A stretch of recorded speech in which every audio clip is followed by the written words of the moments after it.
Labas rytas visiems, gal kažkam laba diena, gal kažkam labas vakaras. Aš taip sakau labas rytas dėl to, kad pas mane dar kaime rytas, balsas apsimiegojęs, bet aš ir vėl kažkaip improvizuotai, be įrašų gyvai sugalvojau su jumis padaryti dar vieną susitikimą. Praeitą kartą kalbėjome apie tarptautinius mitus, kurie veikia visą geopolitinę situaciją pasaulyje. Bet šiandien aš norėčiau pakalbėti apie pagrindinį mūsų mitą. Jo vardas yra Eglė Žalčių karalienė. Ir šita tema yra labai didelė, todėl sakyčiau, kad mes šiandieną galbūt leidžiamės į pirmą pasikalbėjimą. Aš vos nepavadinau jį pamoką, nes aš kažkaip dabar prieš jai prasidedant sugalvojau, kad aš paleisiu laikrodį ir kai po 45 minučių suskambės skambutis, pamoka bus baigta toje vietoje, kurioje mokytojas kalba tuo metu. Dėl to, kad mokytojai kartais praranda saiką ir užsišneka ir gali pasakoti nesustodami, o mokiniai jau yra praradę susikaupimo galę ir praradę dėmesį. Tai viena pamoka ir tikrai turbūt jinai ne paskutinė, nes tema yra didžiulė. Aš kažkada visai neseniai buvau pasakų ir mitų seminare, kuriame mes pasakas ir mitus nagrinėjom jungiškai, sakykime taip, per psichoterapeutinę pusę, nes visos pasakos turi gausybę klodų ir sluoksnių ir atsakymų savyje. Jos yra kur kas rimtesnis dalykas, negu mums atrodo iš pirmo žvilgsnio. Tai tame seminare taip pat apie Eglę Žalčių karalienę svetimom akim, nes dėstytoja buvo nelietuvė. Mes kalbėjom 3 valandas ir galėjom kalbėti turbūt dar daugiau. Ir kampų visokiausių prieimų prie šitos temos gali būti labai daug, bet šiandien aš norėčiau prisiliesti prie jos per psichologinę pusę. Jo labiau, kad su kai kuriais iš jūsų susitikime Klaipėdoje arba Dariaus gimtadienyje mes esam pabandę tai padaryti ir aš turiu kažkokių įžvalgų. Ir pabandysiu galbūt šiandien tą psichologinį pasakojimą, taip kad neatrodytų, kad Eglė Žalčių karalienė yra kažkoks labai tolimas dalykas susijęti su dabartimi. Su viena visai neseniai Lietuvoje nudundėjusi istorija, kuri man atrodo su Eglė Žalčių karalienė ir jos pasąmoningų veikimų mumise susišaukia. Va, bet prieš pradedant prieš perinant prie paties kūrinio, aš vis tiek norėjau pasakyti, turbūt turėčiau pasakyti keletą žodžių apie mitus, nes kai mes pradedame net ir komentaruose Substack'e kalbėti apie tai, kas yra mitas, aš iš karto matau, kad mes turim nesutarimų, nes šiuolaikiniam žmogui pasaka yra išgalvota kvaila istorija. Mitas yra sukurta propagandinė istorija, kažkoks pasakojimas, kuris visiškai netitinka tiesos ir negali būti vertinamas rimtai. Bet didysis mitas, tas tikrasis mitas yra, jis ir reiškia žodį pasakojimas.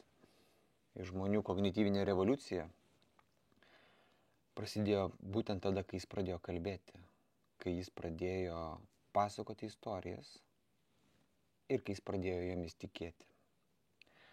Ir va tas mitas yra ilgosios trukmės arba didžiosios istorijos bangos išraiška, kaip rašė Stepanova.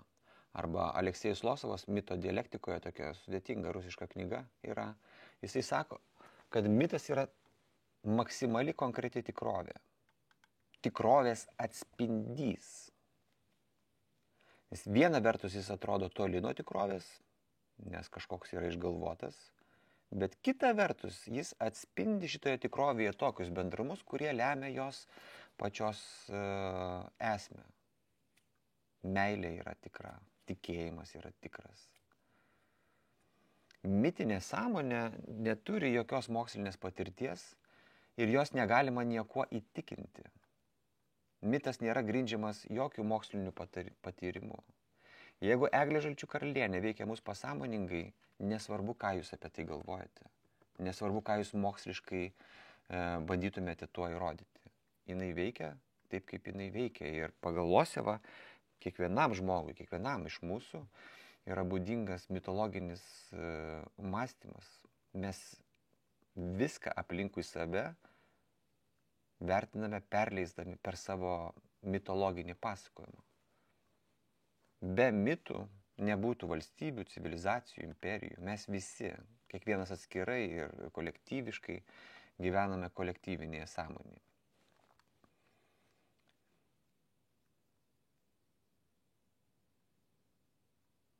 Mitai ir istorija.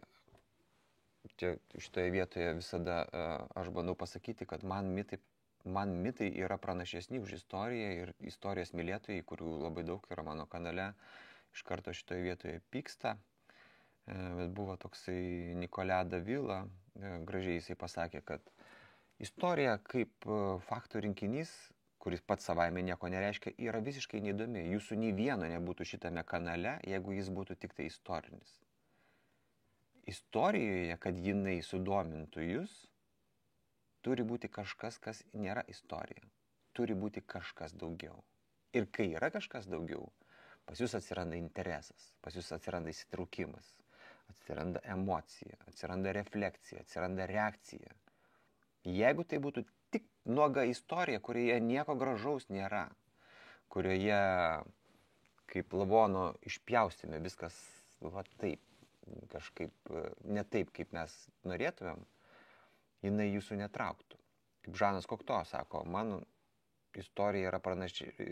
mitologija yra pranašesnė už istoriją, nes istorija yra sudaryta iš faktų arba tiesų, kurios virsta melais, o mitologija yra sudaryta iš dalykų, kurių tarsi nebuvo, iš melų, sakykime taip, iš melų, kurie galiausiai susilipdo į dėlionę, kurią mes galėtume pavadinti tiesa. Istorija visada baigia savižudybę arba mirtimi ir jinai neigia transcendenciją, neigia gyvenimą anapus, nes tai ne jos teritorija. Bet be gyvenimo anapus, įsivaizdavimo gyvenimas šiapus praranda prasmę. Ir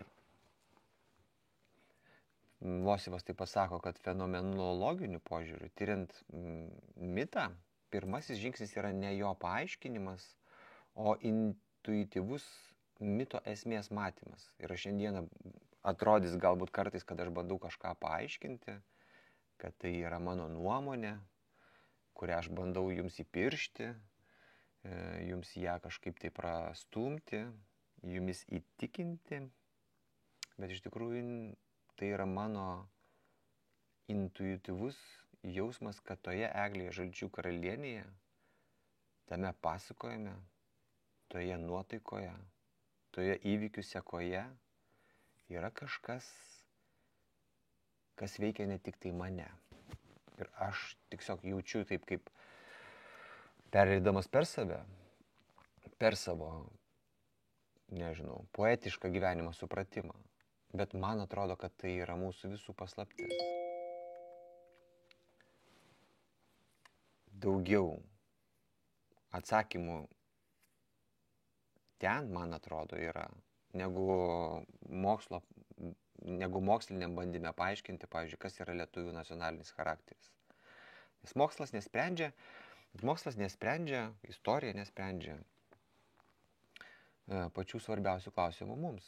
Kokia yra gyvenimo prasmė, kas yra laimė, kodėl aš čia esu, kam visa tai, kam yra Lietuva, koks yra istorijos tikslas, kokia yra mirties paslaptis.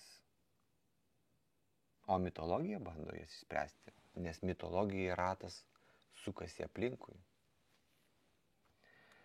Va. Ir todėl tame rate besisukančių istorijos yra panašios į vienų kitus. Mums atrodo, kad mes gyvenam kažkokiais ypatingais laikais ir esam pranašesni žmonės už visus anksčiau gyvenusius, bet iš tikrųjų mes visi esame to paties rato dalyviai, paklusnus gyvenimo prasmėms ir dėsniams. Ir mituose šia prasme pagal Jungą gyvena tiesos, kurios yra laikui nepavaldžios. Ir ne tik pagal Jungą. Aš čia kažkam rašiau iš jūsų komentaruose, mes kalbėjom, kad ir Jungas, ir Levi Štrausas, ir Mirsėja Eliadė toks galingas buvo. Ir Tolkinas, ir Losevas, ir mūsų Greimas, ir Gimbutienė, ir Beresnevičius. Jie visi matė, kad mes esame iš esmės mitologinės būtybės, priimančios tikrovę poetiškai, kolektyviškai, pasąmoningiškai. Ir vat šia prasme mitai yra ne pasakaitės, neišgalvotos istorijos, o kolektyvinis mūsų sapnas, kuris kyla iš mūsų praeities. Ir gyvendamas ten pasąmonėje kažkur sugrįždamas, tarkim, sapnų ar simbolių pavidalu, jisai mumis veikia. Ir aš dabar nepasakosiu tos dalies, kurioje Eglė Žalčių karalienė yra labai sena pasaka. Iš mūsų archaiškos praeities, galbūt iš senosios Europos praeities. Čia tam reikės turbūt atskiros laidos. Šiandien mano sugalvojimas yra pakalbėti apie psichologinį aspektą. Nes mes gyvename, tokiam prasmių, reikšmių, simbolių, idėjų pasaulyje. Protas yra labai svarbus dalykas, intelektas yra labai reikalingas dalykas mums. Bet jis yra kaip kompiuteris. Tas kompiuteris padeda mums sudaryti pasaulio žemėlapį, bet net jeigu tame žemėlapyje viskas nubrėžta, viskas paaiškinta, viskas parodyta, kur yra upė, kur miškas, kur kelias, kur tiltas,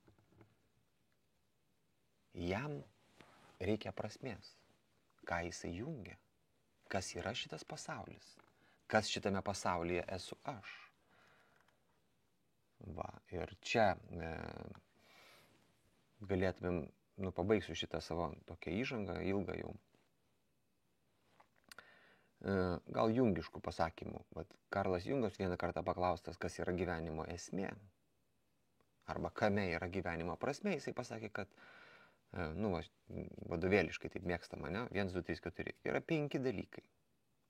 Pirmas yra fizinė ir mentalinė sveikata. Čia toks banalus dalykas, bet be to nieko, be to gyvenimas mūsų nevyksta. Antras, aš nežinau, ar čia reikėtų turbūt eilės tvarka jos kažkaip tai būtinai išrikiuoti ir prioritetus sustatyti, bet jie visi svarbus. Taigi sveikata. Antras yra santykiai. Santykiai intymus, santykiai su pačiais artimiausiais, santykiai su savo sutuoktiniu, šeima, draugystė. Be šito mūsų gyvenimas neturi prasmės.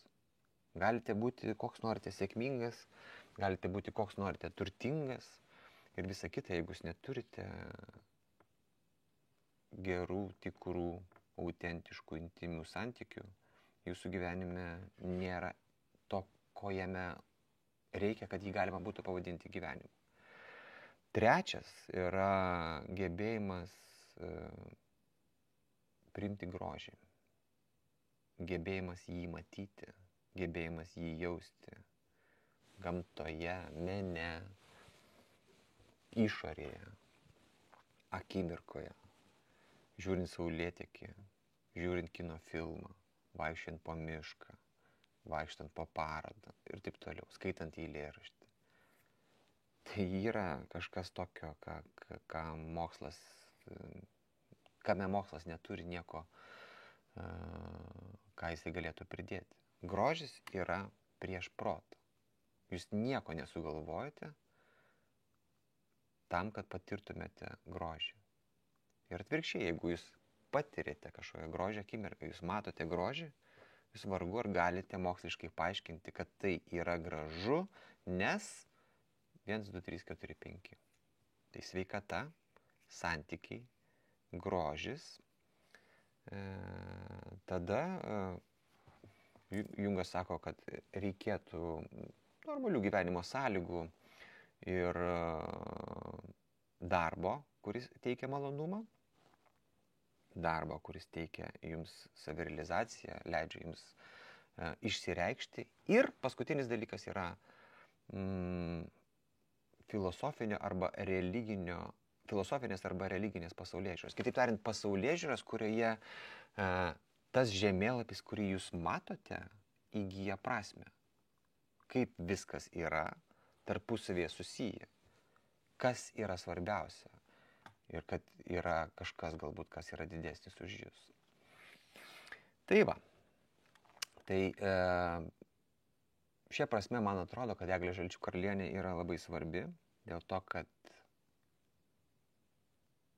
ji yra nepaprasta pasaka, o pagrindinė Lietuvos pasaka, labiausiai žinoma Lietuvos pasaka, buvo čia netgi didelė tokia apklausa kažkada, Eglė Žalčių karalienė be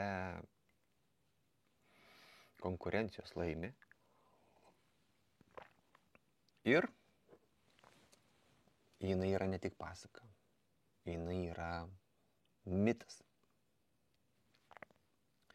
Kiekviena pasaka turi savo struktūrą, dauguma pasakų laikosi tos struktūros, nesvarbu, kur jos būtų parašytos, iš kokio regiono kilusios, kokiai kultūrai priklauso. Ir ta struktūra yra tokia. Herojus pasirodo, herojus leidžiasi į kelionę, kad įveiktų kažkokią didelę kliūtį, kad įvykdytų tam tikrą misiją, kad išsiaiškintų kažką. Tada herojus susitinka su pagalbininkais. Ir čia vat yra mūsų individualistinės visuomenės problema. Mes jau daug laiko esame tikinami, kad mes esame savipakankami, kad kiekvienas iš mūsų gali vienas pats viską. Aš renkuosi save ir man to užtenka. Bet pasakos pasakoja, kad jeigu jūs sutiksite eiti į kelionę, tai tas sprendimas yra jūsų. Tai toje kelionėje sutiksite pagalbininkų. Jūs priimate individualų sprendimą eiti į kelionę ir tada jūs leidžiate savo toje kelionėje sutikti kažką, kas jums padės. Ir be tų pagalbininkų jūs niekaip neįvykdytumėte tos misijos. Be savo sprendimo leistis į tą kelionę jūs jų nesutiktumėt. Bet kai jūs leidžiatės į kelionę, jūs leidžiate ateiti į jūsų pasaulį kitiems žmonėms arba kitiems burtininkams, kitoms būtybėms, dvasioms. Ir jos mūsų gyvenimą iškelia ten, kur mes patys niekada po vieną nenueitumėm. Čia pasaka, bet galbūt kiekvieno iš mūsų gyvenimo istorija yra pasaka. Ar jūs einate į savo kelionę? Ar jūs leidžiate savo sutikti pagalbininkus, kurie nori jums padėti? Ir kai pagalbininkai atsiranda, tada atsiranda kliūtis, jos iškyla, herojus su pagalba tas kliūtis įveikia ir tada istorija baigėsi. Tokia yra pasakos struktūra. Ir mes dabar jau keliaujame prie Eglės Žalčių karalienės, kuri prasideda būtent nuo to, kad žaltys vilioja Eglę įsirangęs į marškinius. Ir tai atrodytų tokia buitinė istorija, bet ji kartojasi per visas pasakas. Pavyzdžiui, brolių Grimų pasakojo Karalaitis Varlė arba Geležinis Henrikas. Karalaitė mėto aukso kamuoliuką ir tas aukso kamuoliukas įkrenta į šulinį ir jai reikia jį pasimti ir Varlė prašo mainais už tai, kad atiduos aukso kamuoliuką, duoti pažadą, kad princesė Varlė mylės. Tai kaip žaltys prašo duoti pažadą Eglės Žalčių karalienės. Tai yra kvietimas į kelionę. Tai yra pakvietimas į kelią. Eisi ten, kur nepažįstama, ten, kur nežinai, ten, kur mes galbūt patirsime tai, ko tu net neįsivaizdavai. Į gyvenimą. Tas kelias gali būti bet kur. Į gyvenimą, į mirtį, į brandą, į savasties pabudimą, į atsimainimą, iniciaciją. Psichologai naudoja šitą terminą. Iniciacija yra perėjimas iš vienos būsenos į kitą. Gerai, imkim kokį nors paprastą pavyzdį. Moterų biologija galbūt leidžia labai aiškiai matyti, kaip mergaitė virsta moterimi. šiuo atveju žaltys, įsirangęs į marškinius, prašo jos tekėti. Prašo merginos sutikti būti jo žmona. Prašo sutikti jos tapti moterimi. Mergaitė kažkada tampa moterimi. Moteris kažkada tampa mama. Mama kažkada tampa senele. Ir kiekviena būsena yra iniciacija. Kiekviena būsena reiškia, kad mergaitė numirė, gimė moteris. Ten šiuolaikinės moteris labai nenori keliauti ten, kur moteris praranda savo jaunystės grožį ir nori, kad jaunystė tęstųsi amžinai, darosi plastinės operacijas, bando pratęsti tą vieną svarbę, bet tik tai vieną iš savo gyvenimo dalių. Bet tuo pačiu galbūt jos įsižada tos būsenos, kurioje moteris turi daugiausiai stebuklingų galių, daugiausiai išminties ir kurioje jas gali tai, ko negalėjo ne viena kita moteris toje prieš tai buvusioje būsenoje. Bet kokiu atveju. Tai yra kvietimas ten, kur šiek tiek yra baisoka. Eglė ta švelnutė nuotaka jauna, ji skirta man būti mylima žmona. Ir tiek princesė Barliai duoda ten tą pažadą, tikėdama, kad nereikės jo vykdyti, taip ir Eglė. Prižada, tekės jį. Marškinius palik, pas tėvelį tiesiai, piršlėmis atvyk. Ir žaltys bekojais dingsta sutemoj, seseris kvatoja, einamos namo. Žodžiu, įvyksta tokia tarsi paprasta menka situacija, atsitiktinė, žodis yra duodamas, su mintimi, kad kažkaip čia nieko čia, koks čia žaltys gali būti čia vyras ar kažką. Bet po to paaiškėja, kad žodis yra svarbus. Ir kad žalčiai sugrįžta pasiimti Eglės, kad jį tesėtų savo žodį.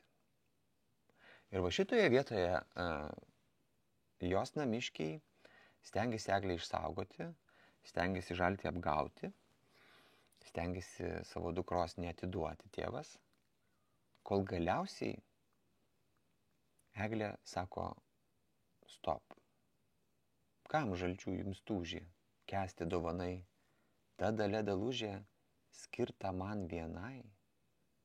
Puoškit mane sesės nuotakos kiku ir kasas šviesesės pinkit vainiku. Dėkui tau, tėveli, kad užauginai, kad valužę valią man davei jaunai. Eglė sutinka leistis į kelionę. Jis iš pradžių irgi nenorėjo, bet kažkokiu metu supranta, kad žodį reikia tesėti, kad iššūkį šitą ir kvietimą šitą į kelionę reikia priimti. Ir tai taip pat yra herojaus užgimimo momentas. Tasme, tie, kurie ryžtasi niekur neiti, niekada herojais netampa.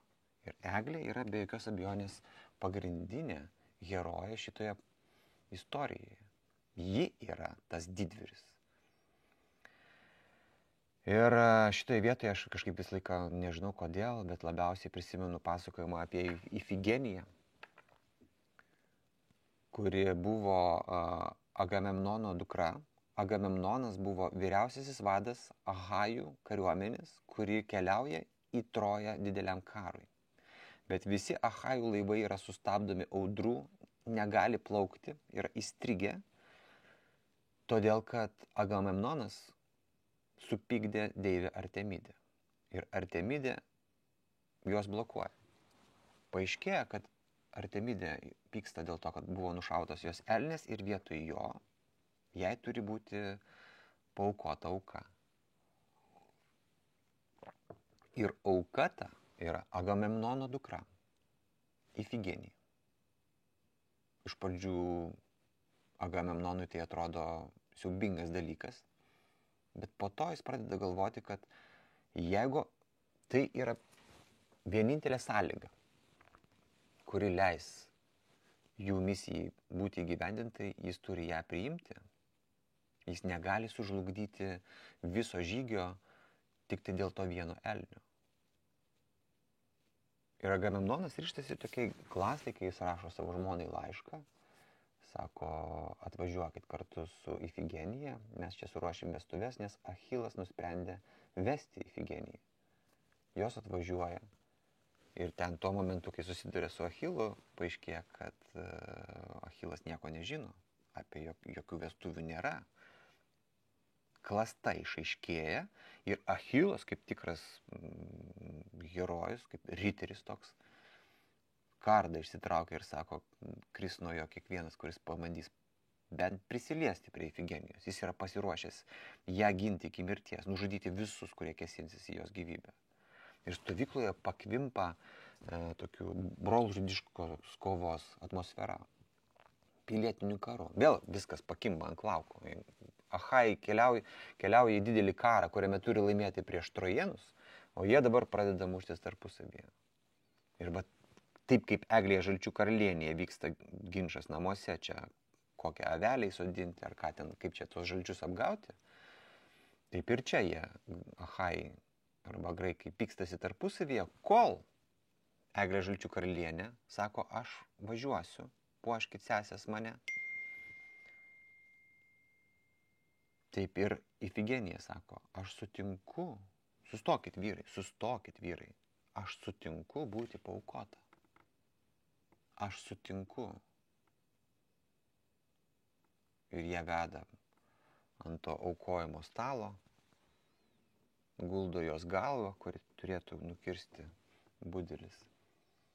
Ir tą akimirką, kai jos susitaikymas įvyksta, kai nusilenkimas deivei Artemidijai, jos valios pripažinimas įvyksta, krikščionys pasakytų, angelas atskrenda ir išgelbėja Ifigeniją, nuskraidina ją į kažkokią salą, padaro nemirtingą ir amžinai laimingą. Tai čia jos išsirišimas, kelionės, į kurią jinai leidosi dovana, kurios ji net nesitikėjo. Pasirinkdama mirtį, ji gavo gyvenimą. Eglė Žalčių karalienė renkasi nežinomybę, bet renkasi savo pažadą ištesėjimą. Kažkurioje čia laidoje, man atrodo, mes gražiai labai su Aiste kalbėjome apie tai, kad žmogus yra santykis ir pažadas. Žmogus yra būtybė, kuris skiriasi nuo kitų būtybių tuo, kad gali duoti pažadą. Ir kai mes jį duodame ir ištesime, mes esame labiausiai arti to, ką mes vadiname žmogumi. Ir Eglė ryžtasi ištiesėti savo žodį. Ir kai jinai jį ištiesi, paaiškėja, kad tas žaltys netoks ir baisus.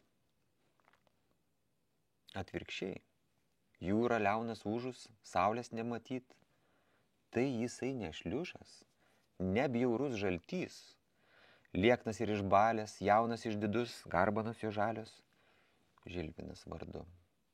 Eglė spindi, keista džiugesio jausmu, nors labai čia keista, bet kartu ramu.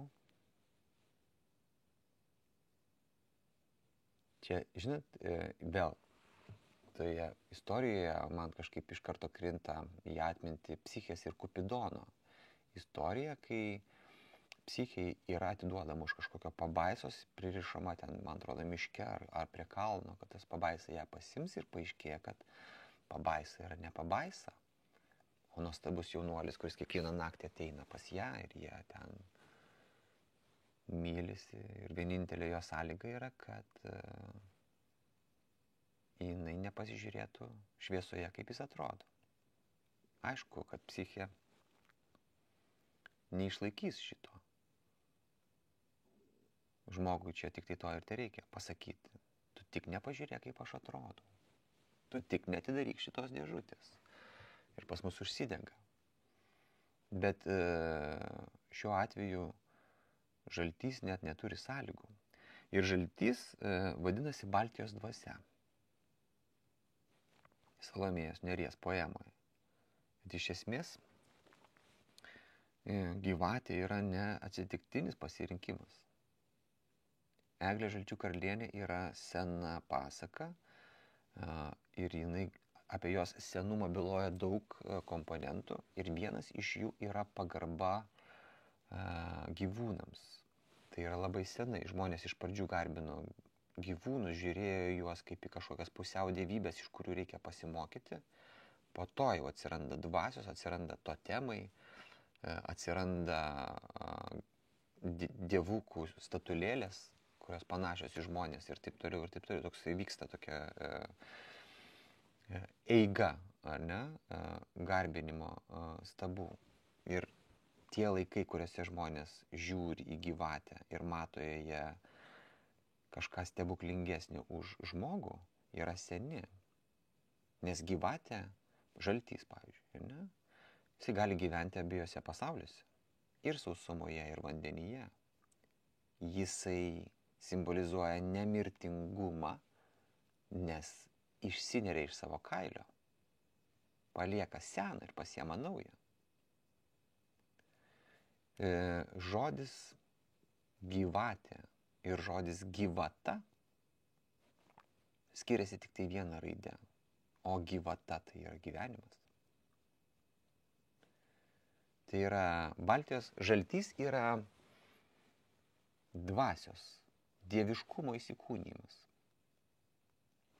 Ir ten viskas tame pasaulyje po jūrą, po jūros vandenimis, kuriuose pranyksta eglė su savo karieta broliams nustebus besivėjant. Viskas yra kitaip. Šiaip pasakose būna 3 lygių pasauliai. Tas, kuriame mes čia gyvename, ant žemės, žemės pasaulis. Tada būna dangaus pasaulis virš mūsų. Ir tada būna požemio pasaulis. Viskas, kas žemiau žemės. Šulinys, ten požemio karalystė. Jūra irgi yra požemio karalystė. Jūra irgi yra kažkas, kas po žeme, kas kvepia tamsa, kas yra labai baisu, kas yra ne mūsų, kas yra nepažįstama, kame niekas nenorėtų pasilikti, iš kur negrįžtama, jeigu kažkas nuskęsta. Bet netikėtai, eglei nusileidus į tą požemių karalystę, ją ištinka ne tamsi mirtis, ne pragaro šešėliai ir baisus vaizdai, o atvirkščiai šviesa, žaluma, prabanga, lengvas jausmas, ramybė, turtai, draugystė. Ir eglė pamačiusi šitą pasaulį, netikėtai jį pamačiusi, kad jis yra toks. Nebyliai Žilvino prašo tą pasaulį sujungti su jos pasauliu, iš kurio jinai atėjo. Nesipykti, neskandinti laivų, nedaryti taip, kad tie, kurie gyvena jos buvusiame pasaulyje žemėje, jūros bijotų. Padaryti kažkaip taip, kad jie jūrą pamiltų, kad jie su jie susidraugautų, kad šitie pasauliai nustotų būti priešiški. Ir Žilvinas sako, tebūnie eglužė, taip kaip nori tu. Te laivai sudužę negraudins krantų, tau prisiekiu vaiko ašara tyra, jūra nuo šio laiko bus visiems gera. Saulėje sužibus žaisy vandenim, Baltija rami bus. Kol tu su manim, sąlyga vis dėlto yra, kol jie bus kartu, šitie 2 pasauliai tarpusavėje nesipyks.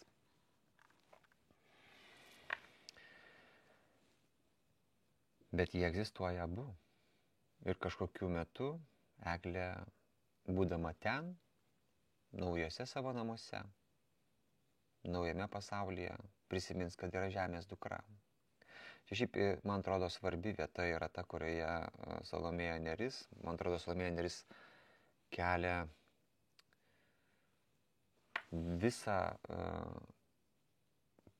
praeities tokį milžinišką krepšį į vieną, jungdama į savo eiles. Jos atrodo tokios lengvai skrendančios paviršiumi, bet man atrodo, kad jos susėmė viską iš praeities. Ir ten vienoje vietoje jinai sako, eglė laimingiausia iš visų marčių. Ji nelieja gausiai ašarų karčių. Čia tokia ta eilutė, kaip galvoju, kad tarsi tai yra pasakojimas apie tai, kad moteris labai dažnai yra nelaimingos. Lieja ašaras, karčias, sunku jom. O Eglė laimingiausia. Kiek ten tų marčių bebuvo, jinai laimingiausia iš jų. Nes gyvena kažkokiame kitame pasaulyje, kažkokiame kitame lygmenyje. Čia į karalienę mėlynų bangų, čia į naktį dieną saugoma sargų. Jei kiekvienas draugas, įsivaizduokite pasaulį, kuriame mums kiekvienas būtų draugas.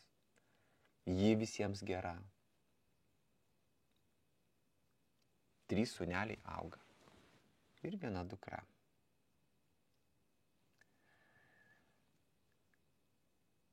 Bet Eglė prisimena namus, vaikai ją primena. Dainos nenubosta žemės tolimos, kaip sidabro juosta kraitinė mamos. Žydras tulpių raštas, močios palaikai ir vaikai klausia, mama, kur tas kraštas? Stebisi vaikai. O, mėly vaikeli, jis toli tikrai, ten, kur palei kelią svyra jo varai. Žemė ten gimtoji, tėviškė mana, ten dabar kvatojas šiempjūvio daina. Žilvinė žaltelį, leiski mus į tėvelių šalį aplankyt namus. 9 jau metai, ne viena diena, kai dukters nemato tėviškė sena. Saulės aš pasilgau, kvepiančių barų, man be galo ilgų brolių seserų. Tai, kad Eglė iškeliauja į tą kitą pasaulį, nereiškia, kad jinai praranda šitą. Jos širdyje jis visada yra. Ji čia užaugo, ji žemės dukra, ji Eglė, kuri šaknimis yra toje žemėje. Ir va šičia mes prieiname prie tos pasakos vietos, kurioje herojus, sutikęs leistis į kelionę, sutinka kliūtis. Žilvinas jai sako, gerai, važiuok, vyk, bet užduotis 3 turėsi įvykdyti. Tikra pasaka. Ir tada atsiranda pagalbininkė, sena žiniuonė. Sena žiniuonė atsiranda labai daug kur. Ir tai yra, kaip čia pasakyti, galingiausios moters deivės prototipas arba archetipas. Jinai viską matė, jinai viską patyrė, jinai viską išbandė, jinai viską žino. Viena koja jos yra čia, kita jau ten. Jai neberūpi jaunatviškos ir ego visokiausios ten užgaidos. Ji mato dalykus tokius, kokie jie yra.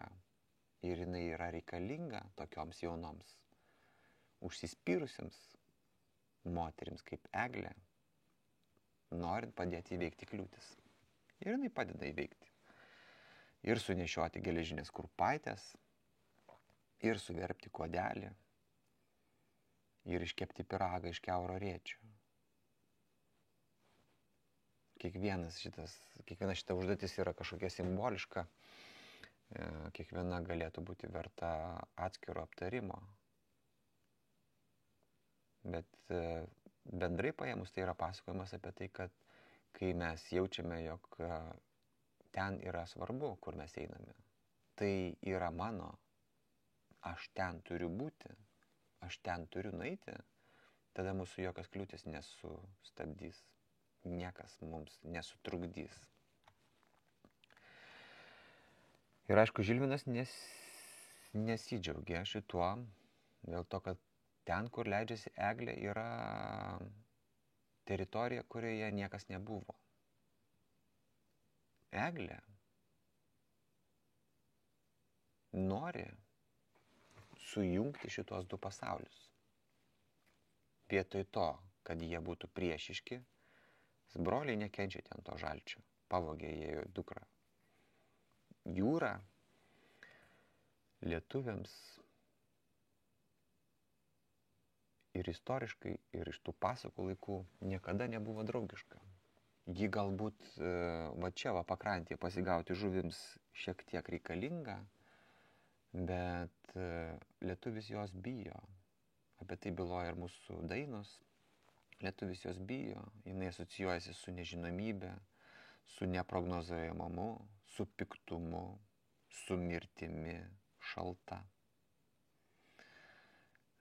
Jūra yra kitas pasaulis, jūra yra priešiškas pasaulis, jūra yra nedraugiškas pasaulis, jūra yra kažkas kitas. Mes va čia krante, o va ten yra kažkas kitka. Lietuviai niekada neturėjo per LDK laikais kažkokio laivyno, niekada neturėjo to tokio jūreiviškos dvasios, kad daug vyrų tiesiog įsimyli jūrą ir daugiau laiko praleidžia joje negu sausumoje. Skandinavai papasakotų mums kažkokią kitokią istoriją, bet mūsų istorija yra tokia, kokia jinai yra, ir jūra joje yra kitas, už linijos to, ką mes vadiname mūsų. Ir Eglė nori šitą liniją nubraukti, nori šitą ribą ištrinti, nori pasakyti visiems namiškiams žemėje, kad jie klysta, kad jie neteisingai galvoja, kad ten yra pragaras ir ten yra blogis, ten yra šlykštus žalčiai ir ten yra pabaisų karalystė. Požemio karalystė, iš kurios negrįžtama. Ne, ten yra dar vienas didelis pasaulis, su kuriuo susidraugavus, su kuriuo susibičiuliavus, tu įgyji trečią pasaulį, kuris yra daug didesnis. Netgi didesnis už tų dviejų sąjungą. Nes santykyje visada 1+1 yra nelygu 2. 1+1 lygu 2 yra matematikoje. Kai dvi energijos susitinka, kai du žmonės susitinka, iš jų gimsta trečia energija. Du pasauliai, kai susitinka, jie pagimdo trečią pasaulį, kuris yra didesnis už kiekvieno iš jų sumą. Galutinis rezultatas visą laiką yra didesnis už sudėtinės dalis. Ir Eglė norės tą padaryti. Eglė norės sujungti iš tos pasaulius.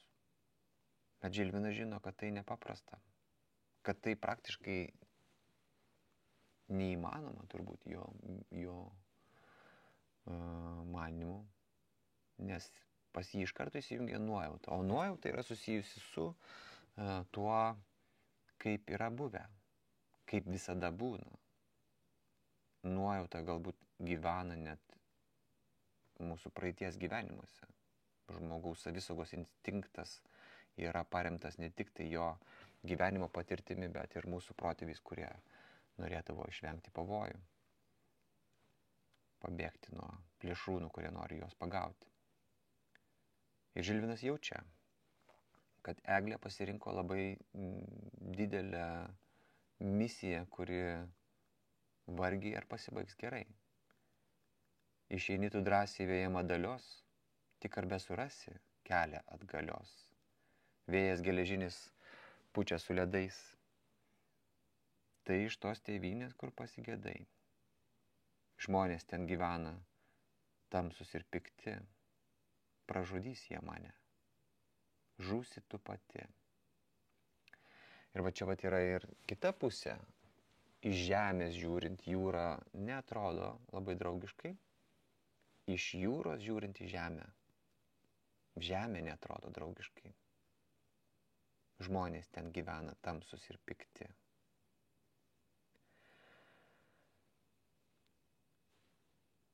Liko 1 minutė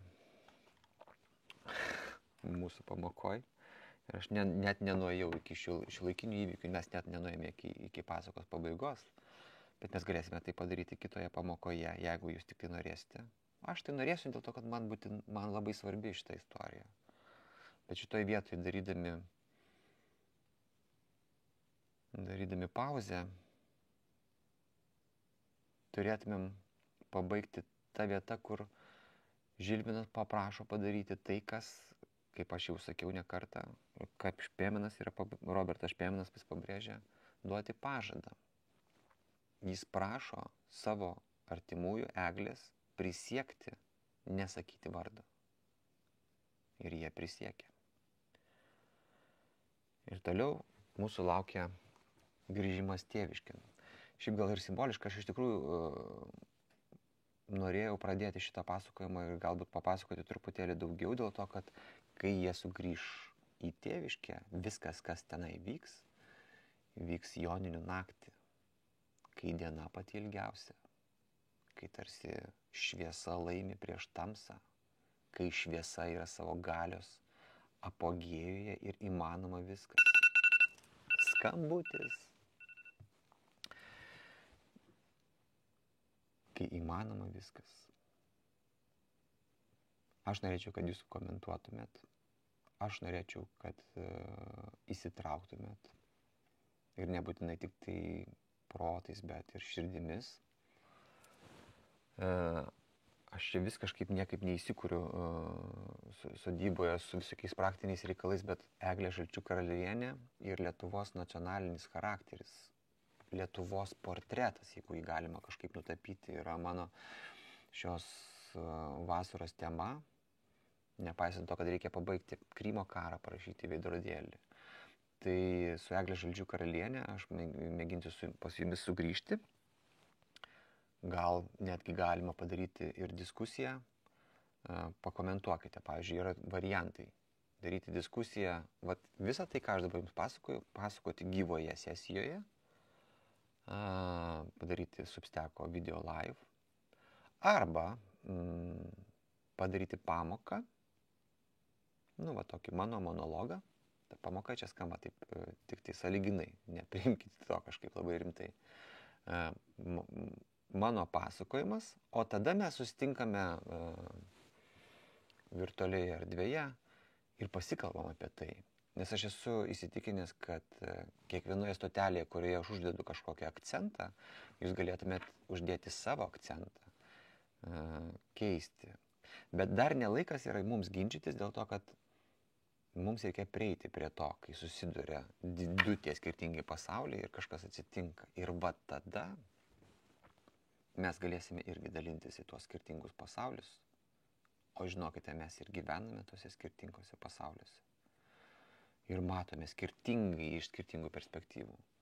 Ir todėl šita pasaka yra labai svarbi. Šita pasaka yra apie mus, apie Lietuvą, apie žemę, apie jūrą, apie Eglę ir Žaltį, apie tave ir mane.